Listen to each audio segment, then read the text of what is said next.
Welcome to Knafs at Night. I'm Ben, and today we have the most special guest, my wife and co-founder of Knafs, Athena. Welcome to the show. Thanks, Ben. I'm super excited to be here. I'm going to spill some juicy Knafs secrets. I'm going to talk about the knife that Ben designed while under the influence of narcotics. There's only one of those, and we will talk about our worst knife failure of all. Let's go!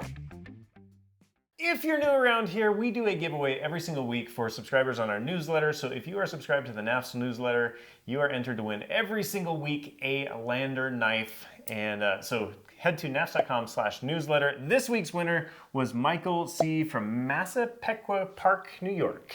I am sure I just butchered the name of your town, and I apologize. Okay. The format today is going to be a little interesting. I'm going to start off with a photo, and Athena has to describe what's happening in the photo. This is a lot of Knafs history, what was going on, what wasn't going on.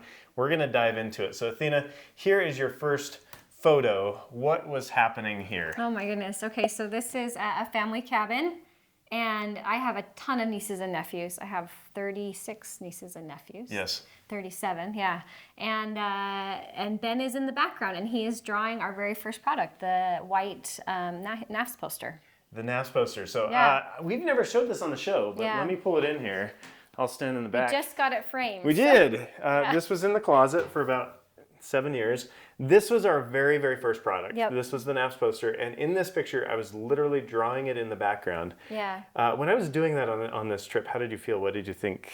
Like, what was going through your mind? So the cabin's in Montana in a really remote place, and it is inspirational. I don't think there's a better way to put it. In fact, this was designed there. The banter was designed there. The Lander was designed there. There's no internet, and so it's like this great moment. There's no TV and no internet, and so it's totally, you get to just be with your thoughts. And I thought, oh, that's cool. Ben's always doodling and drawing things, and so I don't know that I knew that it was going to be a product. But then he started to get up early in the mornings before his regular job and design it on Illustrator, and yeah, it's really cool to see what it became.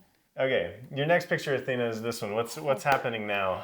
Okay, so this. And by the way, you're not going to see our kids' faces. We made a decision a long time ago to not use our kids' faces in any of the Knafs marketing. Yeah. I think they're in one Blade HQ video a long time ago. Yeah, with a group of neighborhood kids, so it's hard to tell who they are. But we don't use our kids for marketing. No. We've always felt that was not the right way to go. Yeah. So. These are our kids. You're going to see them everywhere because that's actually what was happening. And they were really little when we started. We started this in 2018, so we had like a 6-year-old, a 4-year-old, and a 1-year-old. It was a really crazy time. Yeah. Yeah. So what's happening in this picture? So this is in our old house in the basement. It was just a cute little split-level house, but we loved it because we just put everything together in Knafs in the basement in the downstairs part. This is Ben rolling posters. What about this? What about this one right here? Oh, okay. So some of these pictures are giving me like, sorry, I just hit my microphone. They're giving me like a little bit of anxiety. No, so this is our kitchen. I hope you can note like who was doing the dishes at the time? No one. Clearly nobody was doing the dishes at the time. Blade HQ was our first customer with the posters, and we didn't know very much about tubes, or they were expensive, so we were packaging them in these weird triangle boxes. We shipped them in triangle boxes. So the poster comes out, and we're like, well, the tubes will roll off the shelf. And they're going to be hard to ship. So we shipped them in these stupid triangle boxes. I think it was a price thing too, but yeah, I mean, and we were barcoding them ourselves. And all this was happening after the kids were in bed, because you don't have time during the day when you have little kids to do stuff like this, or like, they're destroying something. These posters, especially, the paper was really finicky, and if it got touched at all, it would like crinkle. It was like a little gremlin. Yeah. You'd like touch it. So we would just do this exclusively when the kids were in bed. So yeah. This was a fun period. Okay, so what's happening here in this picture? What was this space? So that was where the piano was before, and we were transforming it slowly. It was going through its metamorphosis to become like Knafs headquarters, Knafs, the office basically. This is where Ben had taken some old tin that he had used on our wall in Oregon. He was going to start a YouTube channel, and we moved the tin to American Fork, and Ben put it on the wall and made it into his office space to kind of make it our. So the interesting thing about this office space is I needed like this space to work and kind of be able to start thinking about things. So we bought a computer for the business. We were like, okay, we took all the money from like the original poster, like dumped it into a computer, and we were like, let's make more stuff. And so here's where this gets kind of fun and wild. Is we moved to the garage. It takes over the garage. It was a goldfish. It was a goldfish that, like, you know, you get a bigger tank and then it just keeps growing and growing. And so here's our kids. And this is, at this point, we'd had another baby. So 4 little kids, and we're rolling posters, and we had tubes at this point. Custom tubes, by the way. Yeah. We were fancy. And there's a fun shout out to Pete's Pirate Life, yeah. Peter McKinnon there. Yep. We had custom tubes, but there was a point where we were buying tubes and we were stamping them ourselves too. We stamped the tubes. Yeah, this is... What about here? Okay, you see the same backdrop. What's happening now, Athena? Do you see how things are getting messier and messier? This is a Kickstarter. We're packaging all a Kickstarter. I don't remember which one this would have been, but we let everybody do a limited amount of add-ons with our products. So it was like 400 unique orders at least. Who shipped all of those, I wonder? You and me. But a lot of it was smokes. me. And I'm not saying that to be proud. No, own it. Like, because Ben had a full-time job, and so a lot of times he was exhausted, and I mean, we were both exhausted, but it was just easier. And a lot of the shipping initially was done. I managed a lot of teenagers in the neighborhood to help out, and we would get it done. Were they on payroll, or did we pay them under the table? I'm not going to report that on camera. I plead the fifth. Knafs has been super scrappy ever since the beginning. I think these pictures for me are like, holy smokes. You can see in this one. This is another Kickstarter. That's the ruler, because those are the bags we hand stamped. We hand to stamped put the them. rulers in. This just like started in the garage, in the basement. Yeah, this is all our basement area. And it just kept growing. But this is only like, what, 12 by 25. I mean, it was small. It was super tiny. Yeah, it just took over everything. And I think it's interesting to me. Everyone thinks like, oh, Ben, like your business is doing great. And I hear this at shows and stuff, and I'm so appreciative. But I'm like, no.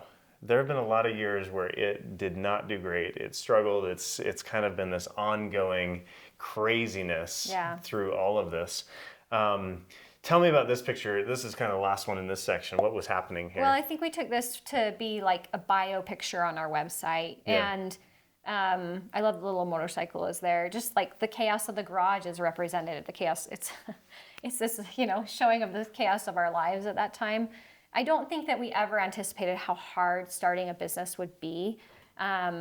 It definitely like snowballed in a way that we weren't really anticipating. And yeah, this is kind of just a moment in time where we were like, what in the world have we gotten ourselves into? I think this is probably like the last picture where you could park in the garage. Yeah. Like we'd probably come back from a camping trip and it was like... whether it was like a photo or a film shoot for a Kickstarter or whatever, or just packaging. And we would have these parties on Saturday where we would find a bunch of neighborhood teenagers and we'd go over and we'd all road posters. So we would have enough inventory for the next while. Because after the white poster, we had a mouse pad, but then the next product was the black poster.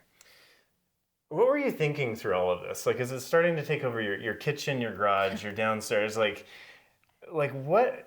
Like, why did you keep saying yes to me? Okay, so I think I have to start from the beginning because we have 4 kids, and I got really sick with our pregnancies. And if you've had a newborn, you know how they sleep. And at some point in between, like the fog of morning sickness and newborn, Ben comes home and says, "I started an LLC, and I gave you half." And I'm like, I could care less, Because I think I've always seen a lot of potential in Ben. That's why I married him. But I don't know that I knew that this was going to be what it has become, in the sense that, like, I kind of thought it would always be a side hustle. And so why did I keep saying yes? I think I see your vision. I see you're not irrational. Like, you have really great ideas, but you do have ideas that I have disagreed with, and we can talk about that in a minute. Space Kitties coming up. That's called a tease, folks. But as the business started to grow, it's like you needed somebody to do the books, and you needed help with, HR, and then we had to start doing payroll to be legal. And okay, follow-up question to that. How many years till we actually started doing payroll? I think we were just like... We were just getting it done. We were just getting it done, and paying teenagers was the best way to do it, and they were thrilled. They were so stoked. We paid the teenagers pretty good, and yeah, I don't know. It was a minute. Okay, so once again, I'm not gonna say it on camera. So I have to pull a couple other things in, but after we come back from this, you said you saw potential in me. Let's go back to some of my resume reels from college. So we can actually ask why I saw potential. Yes, exactly. That's a Fair tease. enough. Before we get to that, here's the deal. Today is the first day where we are doing blind burritos. Now, the way this will work is you buy a burrito, we fill it with whatever the heck is sitting around the shop. So it's kind of like a sidewalk sale where you can get something like a Launch 4 or a Yipper or these Benjamin scales. I do not like these very much. They stuck my face on a knife. And they launch them when I'm at trade shows. When you leave out of town, you really can't say what's going to happen. Anyway, these blind burritos will be on the website. They'll probably be more than $100, but you will get more than $100 of value. So go check them out. It's called the Blind Burrito, and that name, by the way, came from a customer a couple weeks ago, which is really cool. Great name. I like it. Okay, without further ado, let's go to a Ben and Athena React section here. So a little bit of backstory. I studied broadcast journalism and film. As part of that, they make you do stand-up reporter stuff. And I hated it dearly, but Yes. I had to do it. And Athena and I we'd been married probably less than a year, or maybe like not 3 or very 4 long. months. Yeah. So I'm out like doing this broadcast stuff. Athena got to watch this stuff, and now you guys do as well. We're just gonna let it play for a second and laugh together. Are you ready? Go. Along the Provo River, it looks like a lot of water running through. However, it's only 38% of what it normally would be at this time of year. Okay, what kind of potential are you seeing here? Because I don't see it, Athena. We've been married a while, and I always quote this now. I always say, it looks like a lot of water running down here, because I think, yeah, you are still honing your craft. So people will tell me occasionally, they're like, you're so good on camera, and I'm like, watch this. I'm like, let me send you a link. Here, check out this next one. At this point, the mussels have only been found in Sand Okay, can we talk Hollow about and the St. orange and the George, green? but if they do arrive here at Utah Lake, they could cost taxpayers $12 million yearly to maintain the facilities. You can't tell me this guy is good on camera. This is terrible. I just asked Ben where he got this shirt, and he's like, I got it at the local thrift store. I think at this point, we hadn't been married long enough for me to be like, Ben, do not put orange and green together. I mean, it was what I had. It was like a $4 shirt. I'm like, know. because like you're in this broadcast class, and they're like, we need you to look really good, and your hair's got to look like this. And I'm like, don't tell me what to do. I think they made you cut your hair. They wanted me to grow it long, They wanted actually. to grow it long. And I didn't know That's it what was it was. curly, and I couldn't tame it. And so here I am doing these broadcast classes, and like, it was just a terrible, like I was not good at it at all. I think though that it was scripted in a way that you don't do well scripted. You do much better when you can cut Every time Jamie's like, hey, say this, I'm like, no, I can't. Like, I won't do it. Like, something inside, like I can sit here and talk for days. You're but much as better soon as on the cuff. You give me a script, I'm like, it falls apart So pretty your quickly. acting career is not going to be great? It's not. Neither was my broadcast career, despite the fact that people are watching this. Through all of this, Athena she hung with me, which is cool. I graduated from college working at Blade HQ. I had no idea what I was going to do. And we just kind of like stayed in the knife industry. We never left. And I was working at Blade HQ for a nominal, very small bit of money. And you were like, is this going to work? And I'm like, I don't know. I don't have any other options. I do remember when you said, like, I'm going to be working for a knife company, and I was like, can that pay our bills? I mean, I had no idea that there was a world around knives. Even we had a repairman come to our house once, and he was like, what does your husband do? I was like, oh, he sells pocket knives on the internet. And he's like, oh yeah, and what's his real job? You know, like those are the kind of things that happen when you don't understand, you know. I love that though, and it's been interesting to build a business around this stuff and kind of watch it grow. Next picture, what's happening here? You snapped this one day. I did. So this is like 5 a.m. So I had a baby, we had a baby 2 weeks into COVID. So like the world is shutting down. Ben's just released, or we has just released Ben's Knife, the Banter. And at the beginning of COVID, nobody knew what would happen with retail, with shopping, with everything. But this is our 3-week-old baby maybe, and I am exhausted. I've just fed her. I'm handing her off to him so he can rock her while he works. And this was his mornings for years, just getting up super early to work on Knafs before he went to his real job. It was brutal. So this would have been probably 2020, It right was 2020 in there. for sure. Mm-hmm. So we started talking in this period. We were like, what if we could take the business full time? Yeah. And so we're on this road trip. We'd driven up to Seattle. and we were going through Boise, and this is where this stuff comes in.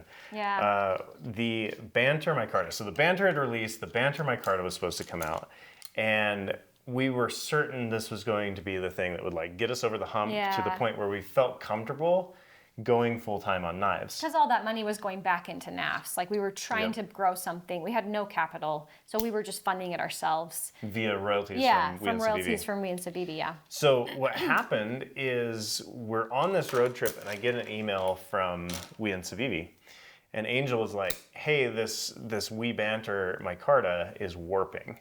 So we had done it without, so if you look at the inside of this, it didn't have liners through it. And so they were warping, and they were like, what do we do? And I'm like, you kill it. We can't go to market with that. And to their credit, they were like, absolutely, we kill it. Yeah. And it was kind of like killing my dreams too, because we were like this close to taking it full time. We had the royalties coming in, and we were like, let's do this thing. Yeah. And literally, there is a box in the back of Knafs that I can't throw away. It probably has 1,500 sets of these scales in it. I think one day we'll make a mural out of it or something. I want to make a mural. If anyone is looking for a commissioned art project, I want to make a mural that says "Keep Going." With the scales. With the scales, because it was like this moment where like, oh, do we keep doing this or do we not? Like, because we weren't making enough money to do it full time. This was going to be like the golden goose that would take us over and be like, okay, we can actually feed our kids. Yeah. And we kind of just had to say, all right, do we stop or do we keep going? And literally on this trip, Athena had opened an Etsy shop. So we'd taken posters with us, and we're like shipping posters on like Bainbridge Island outside of Seattle. In my defense, every woman wants to own an Etsy shop, or at least that was one of my dreams. So, how many posters did we sell on Etsy? Oh, we sold like 5. Thank you to you 5 who bought a poster on Etsy. Etsy's a competitive market. Like, it was not the right place to sell it. But I did. I brought like 5 products. We only had a couple products at the time, so I brought like 5 of each. And then when we had an order come in, I would ship it. I shipped orders out of like Portland and Seattle on our road trip. It was kind of funny. So, but we had all these hopes and dreams wrapped into this thing. And what we realized on that road trip is like, number 1, we're not ready. And number 2, like we've got to change some things. So what happened next was we moved. We literally bought a house based on moving Knafs into the garage and having more space. There was 2 reasons. Now that Ben, he was working for a company, he had to have a home office and with a closed door because he had 4 little kids. So we had 2 reasons. We had 3 kids in 1 room, and we just needed to have a bigger garage to run the business. So yeah, we ended up moving, and it was a great decision. I'm really happy we did, but a lot of it was fueled by this desire to like get the business going, and we needed the space. So I like switched jobs, we moved. It was insane. It was. And the Baby Banter literally launched, the original Baby Banter launched the week we moved. Like my mom came to help us pack the packages. We're like out there shipping in our garage, and our new neighbors are like, what you doing over there? And we're like, I know. We're like, what are we doing over here? Into our neighborhood. But the Baby Banter did remarkably well. It did. And it still does well. It was super cool to see all this. And I think the thing that's remarkable about all of this is people would just keep showing up and buying our stuff. And like that is so encouraging, where it's like, people are cheering us on via what they buy and what we sell. Yeah. It's incredibly cool to see. We had some really cool things happen too. Like we're packing the Baby Banters, and I'd ordered a pickup for USPS to come get all the packages. And the mailman shows up, and he's like, "You're Ben," and he knew who Ben was. Hi. He was a knife guy, and his name's Chris. Shout out to Chris. We became super good friends with our mailman, and we just had some really cool things happen there. Our next door neighbor was our first real employee, like as in we started doing payroll. She was on the books. Yeah.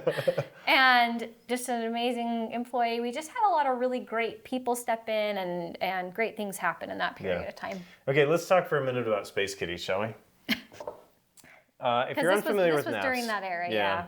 So while we were still in the basement before we had the big garage, I don't know how this happened, really. I do. We launched the Banter, and there was this company in Nashville that reached out, and they're like, hey, I can print whatever you want on the side of a knife.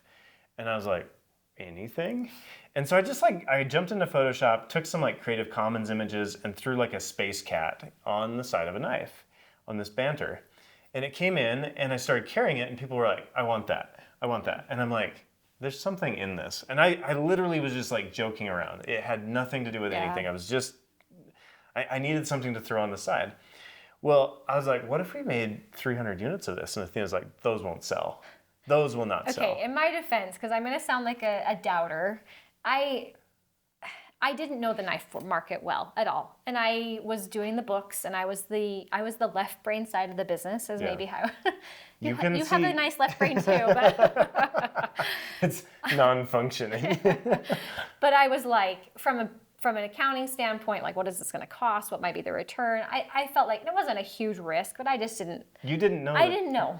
You didn't know that people would love space I bet Ben Lunch that they would not sell out, and I think they sold out in an hour. It was 100 units in an hour. Was it 100? I wrote down 300 at some point. Okay, then you might be right. I might be right, but we sold a heap ton of these banter scales with kitties on the side. We did more runs of them. We did. Yeah. So we did this one. We did this one. There's some old. I pulled out some old ones. These are the Mars kitty ones. This was a collaboration with Paul Munko that we did. Here, go. Put them together. They're like, okay. Yep, now we're learning. We're good, yes. And the back of it has the rover with the kitty ears on it, so it's kind of funny. It was colorful super filth. fun. He designed these, Paul Munko. And then the Jupiter kitty, which was not as... We were gonna do all the planets. All the planets. And then we kind of lost track of what we were doing. Yeah, this one it was a space cowboy, a space kitty cowboy. Yep, Primo did that one if you're familiar with Primo. And then when we moved, our neighbor was like, "What you doing?" And we were like, "Do you want to design a cat for us?" So Trent, our neighbor, designed the Spank and Gary that you see today. Yep. And our other neighbor named it Spank. So. Yep. And Gary. And you'd be amazed. We've sold thousands and thousands of knives with space cats on them. I'm not here to tell you I told you so, but I told you so. I will eat humble pie on that is fair. Okay, we're going to take a quick break, and we're going to go over to Keith in the sheep-shaped sharpening shop at the Ship-Shape Sharpening Shop. Let's go. Hey guys, welcome to Ship-Shape Sharpening Shop. My name is Keith. Today we've got some interesting things. We've got, this is a knife that was made by a Forged in Fire contestant. Not sure which one, but this came in from Sarge. Just wants to have it tuned up there. So, kind of cool. And looks like we've got a, Keith. Cut that. Ready? And we've got a Yonder signed by Jamie. Look at that. Ooh. And then we've got a Victorinox Swiss tool. It's kind of cool. Don't know how old it is, but yeah, I don't know a whole lot about these, but it's a pretty cool piece. And a Buck 112 Ranger, also a good classic. So, more cool stuff. Bring me down some knives to sharpen. Back to you guys. Ah! And we're back for the Moon Crew moment. If you're unfamiliar with the Moon Crew, it is our Facebook group, and we have all sorts of interesting things that come through here. So this one today is from Tatakimi. He likes to take our knives and make different scales for them. So this one's actually kind of hard. We release all the scale files for the landers. All of the banters are do-it-yourself. So he has re-engineered the banter scales in a way that he's got these super cool high-vis yellow scales on there. Those are really, really cool. I'll never lose it again, he says. I believe it. That's what they all say. Ooh, this is fun. So this is from Alan. In fact, this is a good moment. I'm going to combine two things. This is Alan at Mountain Path Design. He is printing this right here. This is the mold for the Little Lulu Kydex sheath. So this is super exciting, and I want to talk a little bit about our trip to California here in a minute with Lucas Cow, but this is the beginnings of U.S. manufacturing for Knafs. So we have always imported our products and had other people make our stuff. In fact, our very first product, the poster, was printed by a local company. We're not printers. We understand how to send an email and get what we're looking for, but Knafs has always been built on tapping into other people's talents and collaborations in a way that makes sense. So what you're seeing is Alan printing this mold so that we can vacuum for him. So basically you put this mold on a vacuum, that drops on there, and it just whoop, and it makes the front and back of the sheath just like that. So Keith is working on these right now. He's literally got an entire table full of sheaths that he is making the Kydex for the Little Lulu. It's really cool. This to me is super exciting. When you talk about like the kids in the garage, to now it's Keith in not a garage. Yeah. Like, holy smokes, like, it's, wow. I will say, like, as we've gone through Knafs over the years, Ben's vision, your vision, you've always seen very far in the ahead. And I can appreciate that. You've never been short-sighted in your dreams about Knafs. And I think like this kind of stuff lived in your head somewhere even from the beginning. Oh, it's been kicking around for years. In fact, so we took the business full-time in 2022. And I guess sometime that year we went off to... It was like September of that year, let's get back to the pictures. So we went to Lucas Cow's shop, Squid Industries. And it was the first time you'd ever been in a machine shop. I had never seen that. It blew my mind. Yeah. And the reason we went is we were looking at manufacturing all the way back in 2022. What were your thoughts at Lucas's shop? Oh, it was just amazing. Well, I mean, first of all, Lucas has a great business. Squid Industries is so cool, and the people there are so great. And they were so hospitable with their time and teaching us. I remember they had 3D printed a bunch of custom-made organizational stuff around the shop. And Ben and I were just like, what if we could do that? And that's something we are able to do now. It was a really amazing experience and opened my eyes up to what could be. So every time I'm like, Athena, we should buy a machine, she's like, yeah, Lucas Cow does it. I'm like, yes, if Lucas can do it, we can do it. But I think that's been part of the industry too, is you have seen people cheer us on and say, yes, you can do it because we have done it and it's absolutely possible. It has blown my mind in the knife industry how nice people are at sharing their information and time, and I know there are not a lot of industries like that. Where it's not, that dog eat dog kind of world. So your first true exposure to the knife industry was Blade Show 2022. We'd taken the business full time in May. We turned around this booth, built it in our garage, and then rebuilt it in the Home Depot parking lot at Atlanta. Yeah. And we took Trevor, who used to work with me at Blade HQ, and my mom went out with us. Yeah. What was your first impression at this Blade Show? What's going through your mind, Athena? I think the knife world. I knew the knife world was big, but I didn't realize how big. Blade Show's just really cool, and it was this little booth. Ben's mom was incredible. She was trying to help us get signups for email lists. She's holding a knife in the aisle, do you want to win a knife? Yeah, she had this carbon fiber banter, and she's like, hey, do you want to win a knife? And people are like, what is it? And she's like, I don't know, but you're gonna like it. Yeah, she didn't know anything I think about she knives. signed up in the 2 days of Blade Show that she was there. She signed up 600 people to our email list. It was incredible. She was the MVP for sure. It was wild. Yeah. I'm like, Mom, thank you so much. Yeah. So if you signed up from some wild lady in the aisles at Blade Show 22. Yeah. That was my mom. Thank you to her and everybody who signed up. It was such a treat to be there. That was a really, really great show, and just starting to be able to feel like a part of that community was really cool. I love that. We went to Lucas's. What's happening in this one, Athena? This is the garage that became Knafs Phase 2. Yeah. Yeah, because I think we had just moved, because we had to move all our business inventory with our regular house stuff. So that looks like, everything was still getting unpacked. This is actually the baby banter shipping party. And you can tell it's cold. Our daughter's wearing that coat. It was not, it was starting to get chilly out there, but we'd pack at night and our kids would help. And we finally put a mini split in there and it didn't help. It was still freezing. It was always freezing. What's going on the whiteboard here, Athena?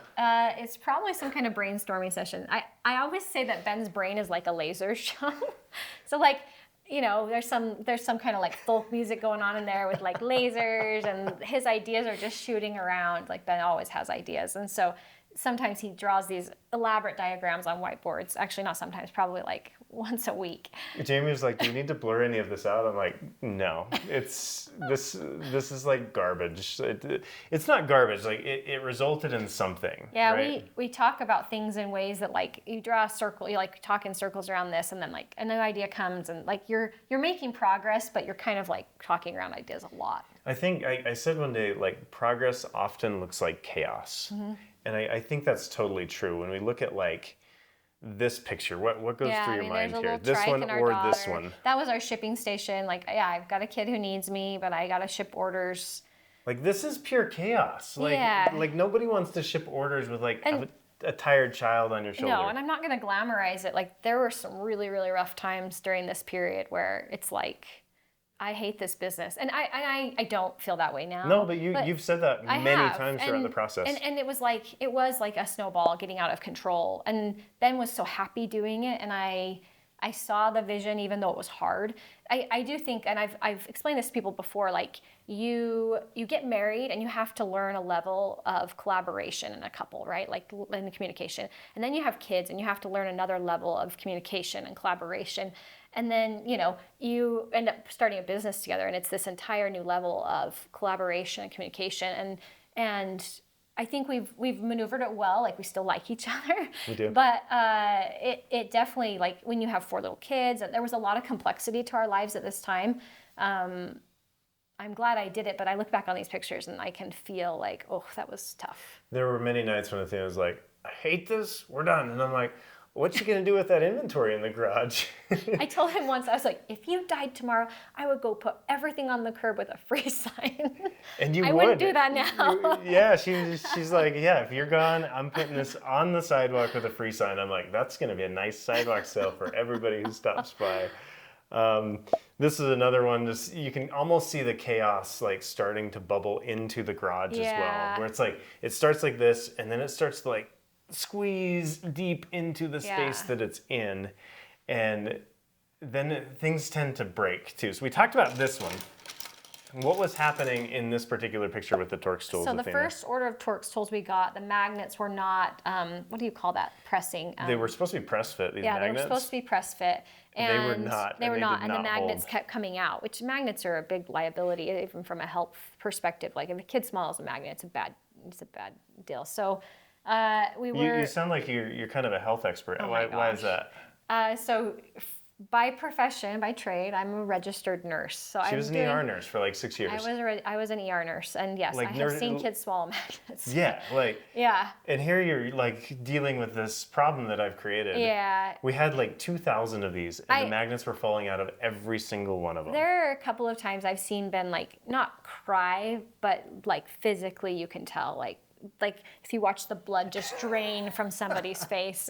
The micarta scales was one time, and then the Torx bit drivers, we had put a ton of money into this inventory, and then the magnets were coming out. So we stayed up late at night and glued the magnets back in with super glue. We hired a bunch of teenagers. We eventually found a glue that seeps into the magnet, and it seals it really well. Yeah. Now they're all press fit, but at the time it was like, oh, that's a lot of money stuck. But you don't think about, when you start a business, the complexity of like designing a product and having, and it wasn't the factories. Like, the factory was great and we love working with them. It was just this idea of like trial and error. Like, not everything's going to come out right the first time. And we learned that, sometimes the hard way. And sometimes you prototype something and it's right, but then when it goes to production, something changes, whether that's, we're finding that with even the Lulu, right? Like, when you look at, Keith has been able to shave off just a little bit of width to these sheaths, so the production sheath of the Lulu will be just a little thinner than the original prototypes. That's what happens when you go to mass production. Right. And we have learned all of this like bit by bit, piece by piece. Yeah. I want to talk for just a second. At some point I had a surgery. And I'm sitting there on drugs. Yeah. What happened next? So Ben's like laying on the bed and he's like, bring me my computer. And I'm like, is this a good idea?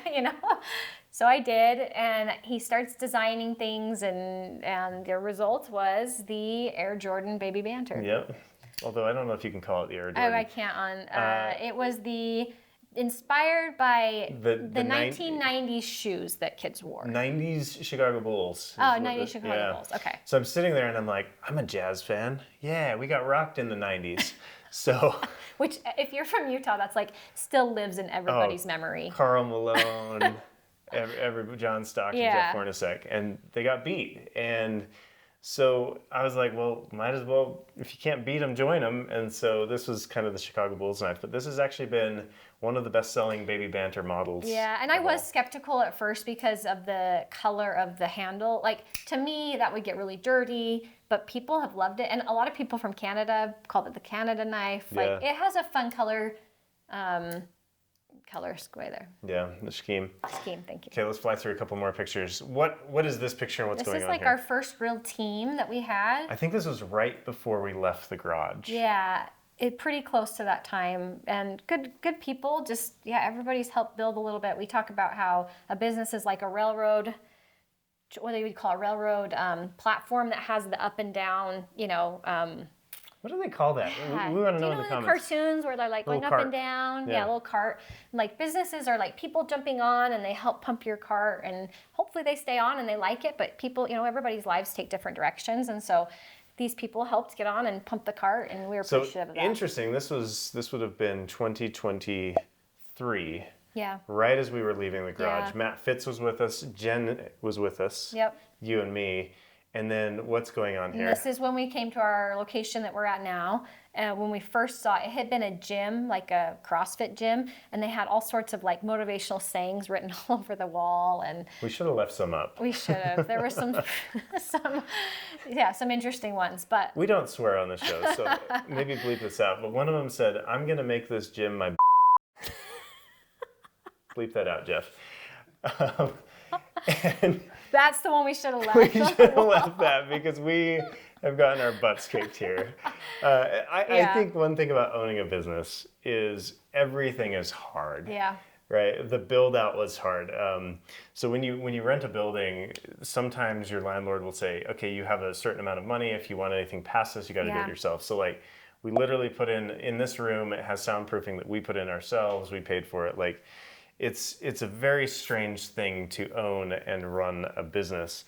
Right here, Athena, what's going on? Oh, this is such a fairly great recent. picture. Yeah, this is really recent. This is our current team. We have such a good team here, and we love, like, it's been such a great opportunity to get to know these people and work with them. I don't think that I anticipated owning a business how much it has this type of like family feeling sometimes, like I hope that that's what we're creating here, that our employees feel like they, feel welcome in that way. But I have such a good feeling when I see this picture. It's just really fun. And of course, Keith being in front's hilarious. I don't think Keith wanted to do that, I don't know but that he it did, seemed but like the right thing to do at the time. It actually turned out great.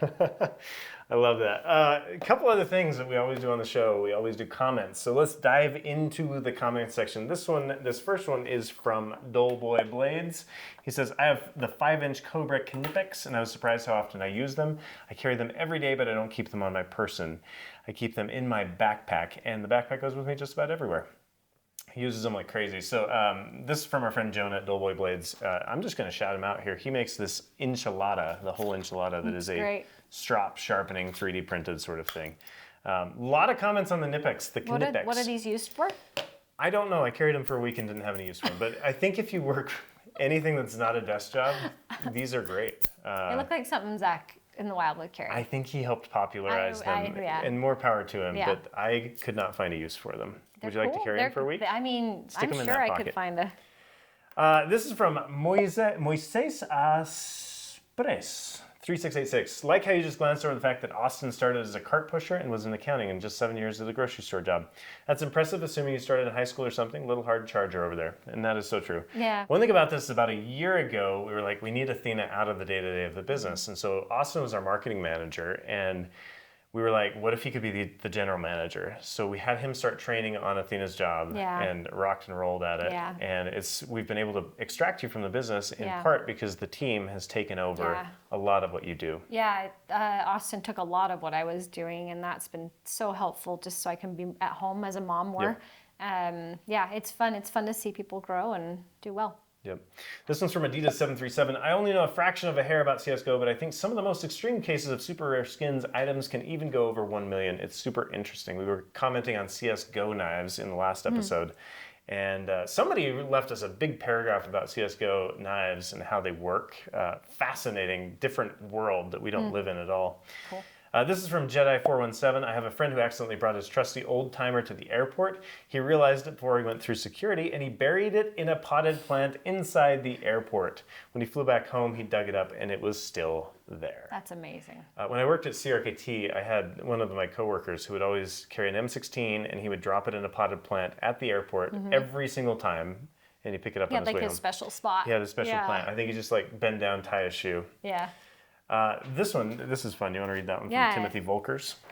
It says, I've heard of flabbergasted before, but I've never heard of anyone say all my flabbers are gasted. I'm so using that in the future. Thanks, Ben. That comes from Robin. Robin always, I think she has a t-shirt that says all my flabbers have been gasted. So, very fun. Going now to the mailbox. Here's what we've got. This week, our friend Flyaway Tuna sent us this. This is the Knives of the United States. Dun, dun, dun. Second edition. So this is Flyaway Tuna. He's got all of the knife companies on this thing. So like if you look at Utah, you've got Knafs, Chavez, Blade Ops, Blade HQ, Jared Ozer, Axial, Mike's Damascus, don't know those guys. Alpha Knife Supply, are they in Utah? No. I've never heard of that.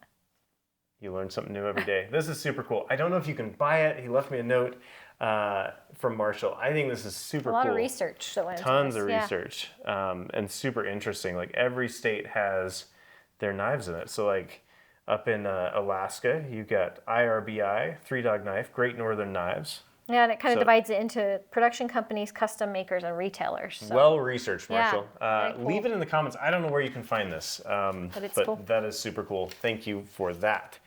And we had a visitor last week. Our friend Patrick Patterson, who is one of the admins on the Moon Cruise, stopped by the shop. He brought us this this Moon 3D print, That's very cool. and he dropped off these Lander 3 and Lander 2 backspacers. And before we started, I actually took my sweet time to put this backspacer on. We may have had to delay filming for 15 minutes so Ben could put the knife back. Well, I was hoping it would just like snap on there, but you actually have to disassemble the knife to get that backspacer on there. But a bunch of different colors. So if you're not part of the Moon Crew, they do cool stuff like this all the time. Can I mention something about the Moon Crew? I know this is Mailbox section, but No, it's good.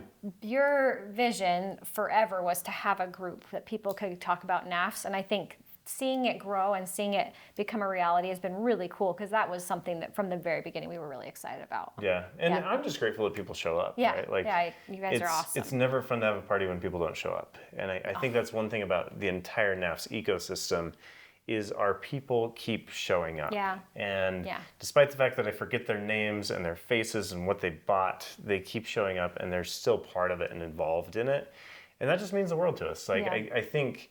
Part of the reason we wanted to tell this story a little bit, sure, like I don't see this as like tooting our own horn. Like I don't recommend this to anybody. No. Like this is rough. Yeah.